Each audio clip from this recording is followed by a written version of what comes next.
కూడా దేవుడు ఉన్నాడు, ఆలయం ఉంది, భక్తి ఉంది, కానీ దేవుడు చెయ్యట్లేదు కాబట్టి ఇంకో వేరే బ్యాకప్ ప్లాన్ బి.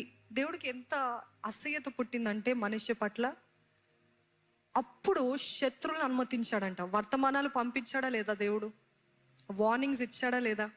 ఎంతకాలమైంది నువ్వు నాతోటి హృదయం విప్పి మాట్లాడి, ఎంతకాలమైంది నువ్వు నాతో సమయం గడిపి, ఎంతకాలమైంది నువ్వు కన్నీరు విడిచి నా సన్నిధిలో, ఎంతకాలమైంది నువ్వు నన్ను యథార్థంగా ఆరాధించి నాతో సమయం గడుపు రా అని పిలుస్తున్నాడు, లేకపోతే నా పని చేయి అని ప్రేరేపిస్తున్నాడు, లేకపోతే ఇంకేవో ప్రేరేపిస్తున్నాడు దేవుడు. వాక్యము మనస్ఫూర్తిగా చదివి ఎంతకాలమైందండి వాక్యం. ఈరోజు మన జీవితంలో శత్రువు ఎవరు అంటే అపవాది సంబంధాలు, అపవాది దురాత్మ శక్తులు, ఇవన్నీ కూడా మన శత్రువులే.